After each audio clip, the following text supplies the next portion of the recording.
During a crisis, every minute counts. Counties set standards for 911 response times, and in Multnomah County, crews often miss that mark.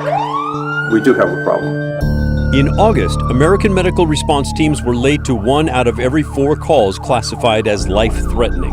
But Multnomah County and the ambulance provider disagree on how to fix the problem.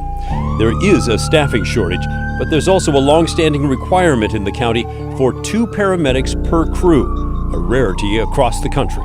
And having another person having your back is really is key to public safety. They're going to do a better job than one medic, guaranteed. But does it actually make a difference? And are there plans to change it to improve response times? Investigative reporter Evan Watson explores an issue that could be the difference between life and death. The last fail-safe when you need it the most. Here's the story. Paramedic Shelby Peterson sought out a job in Multnomah County for a specific reason. Because unlike most places, Multnomah County requires ambulances to be staffed by 2 highly trained paramedics. That's why I came here. That's why I want to work here. It's what brought me to this county, and it's something that I would be very upset to see go, because I don't want to lose that quality of care that we give our community. In your experience, a 2 paramedic crew, it provides better care and is more efficient than a 1 paramedic and 1 EMT crew? In my experience, I think so.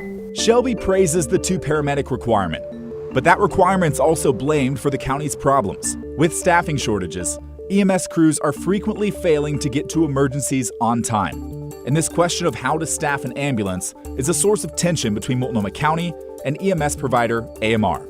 In the world of emergency medical services, each county or city plays by its own rules. Ambulances are staffed with some combination of paramedics, emergency medical technicians or EMTs, or a licensed first responder. The main thing to know, paramedics are the more highly qualified of the bunch, and Multnomah County requires 2 of them for each ambulance. That basically requirement has not changed since I started in 1995 as a county medical director. And you wouldn't recommend changing it? No, I wouldn't recommend changing it right now. Dr. John Jew, Multnomah County's EMS medical director, swears by the 2 paramedic system. I can tell you if I have 2 trained paramedics, with you having a cardiac arrest, they're going to do a better job than 1 medic, guaranteed. In a field where 911 response times are closely tracked and seconds can make the difference, Jew won't budge. So we're not going to degrade any of our services just because we have a staffing problem. Even though the county's ambulance provider, AMR, wishes he would. In its annual review, AMR operations manager Robert McDonald said Multnomah County should lower its standards because the pool of paramedics is critically scant. McDonald also says that AMR is asking Oregon representatives to lower the college degree requirement for paramedics. After I reported on slow 911 response times, I received messages from people who say they work at AMR. One said that staffing issues could be solved in a month or 2 if AMR and Multnomah County switched to the 1 paramedic and EMT model, saying, "Imagine the frustration of us at AMR." AMR declined my interview request, but did send me a statement saying my source is correct. Moving to a system with the more common paramedic-EMT combo would quickly solve their staffing challenges in Multnomah County. An AMR official said they are discussing changes with county commissioners. So then I asked the county, "Are you considering this?" Again, a statement, but a clear response.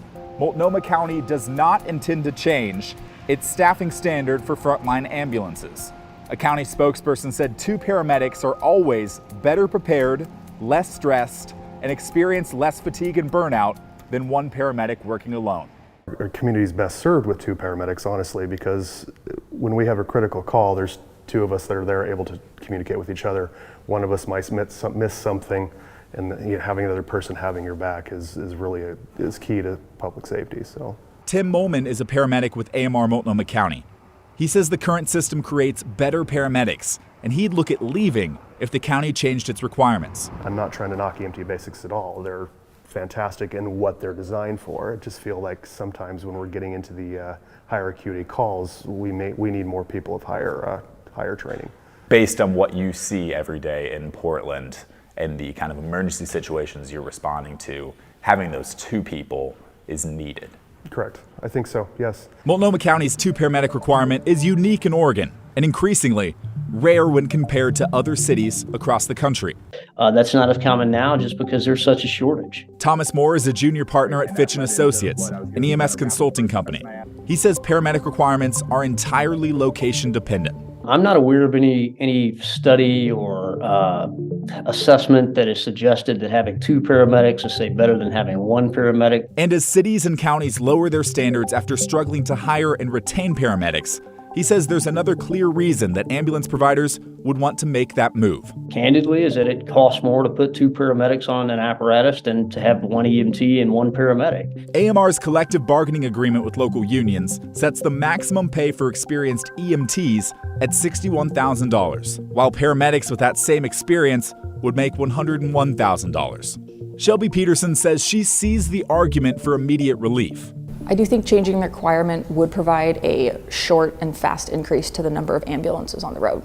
However, all that would do is increase my workload as a paramedic because I would have to write more charts, I'd have to do more of the patient care, and that's going to push us towards burnout more. And I think in the long run, all that would do is drive more paramedics out. Ultimately, Multnomah County and AMR have agreed to a compromise of sorts.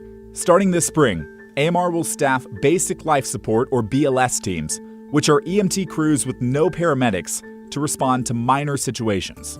Dispatchers will learn how to triage each 911 call, and eventually these BLS crews will transport patients on their own, reducing the workload for paramedics and hopefully helping with staffing. About 30% of our calls don't require a paramedic to be there, and we have devised a scheme or a plan to actually fulfill that portion here without a paramedic and basically increase the workforce as a temporary measure until we can stabilize the workforce. Cities like Seattle and San Francisco already use similar EMS setups. Peterson says she knows lagging response times are alarming, but she still believes the benefits of a 2-paramedic model carry more weight. Less of us are going to stick around long term if that requirement goes away. Evan joins me now, and it's an interesting topic. I was recently chatting with Sharon Myron, County Commissioner and ER doc, about this very thing, and she thinks that it is unnecessary to send 2 paramedics to every call, that she really thinks that things should be triaged and send what you need. Maybe you don't need a fire truck to every call. What do you think about that? Yeah, that's definitely the concept here, right? That why don't we have differing levels depending on what we're looking at in terms of 911 calls and what comes in. So the idea here with the solution proposed is that the ALS, or Advanced Life Support teams, of the 2 paramedics would go to most calls, the most severe ones, and then the BLS teams would go to about 30% of the calls that are left over. The interesting part here is there's not that middle gap, the 1-in-1 that you'll see in most counties around Oregon. And there's no interest in moving towards that? As of now, no. And that's something interesting I learned in talking with people here. It seems like opinions are pretty strong on both sides. From Dr. John Jew, Multnomah County, who's the EMS medical director, he has the ability to recommend and make any changes to this policy that's been in place for decades now. He says 2 paramedics are the way to go. Meanwhile, AMR looking for all sorts of ways to, back off that 2 paramedic requirement for Multnomah County specifically. And then even paramedics, whether I got emails from someone or talked to them in person, they had strong opinions about whether they wanted to keep the 2 or move to a 1-in-1. So at the moment, it seems we'll probably keep that and then try this BLS element out too. And you've been a reporter for quite a while. Anything on this story that really surprised you? I think it was looking at other markets as well. I called and talked to some officials in Seattle or San Francisco, around other parts of the country, to just get a sense of what they do there and how much that each locality has their own system that they've kind of cobbled together of what's best for them. And it's unique to see that, whereas they're not taking too many points of advice from other places. They're like, this works for us. So maybe Multnomah County is starting to see with the shortages of staffing here and the other issues that they have, that we need to do things a little bit differently. And we'll just see how quickly they get to that in terms of implementing the BLS and figuring out solutions to these 911 response time issues. They're not getting to calls on time. Yeah, fundamentally, you want to shorten the response time. And it's interesting that there's no national standard on that. Yeah, absolutely. And the big thing being that, when you call 911, you want a provider to get there as soon as they can. Yep. But also you want good medical care. And those 2 things shouldn't be at odds with each other. So how do we marry the 2? Yep. All right. Great stuff, Evan. Appreciate it. Thanks, Pat. All right, now it's your turn. What do you think about the issue? Do you find yourself leaning one way or another? Or maybe you're not sure? Let us know. Send us an email, will you? The address is thestory@kgw.com, or call and leave a voicemail, 503-226-5600. 5090.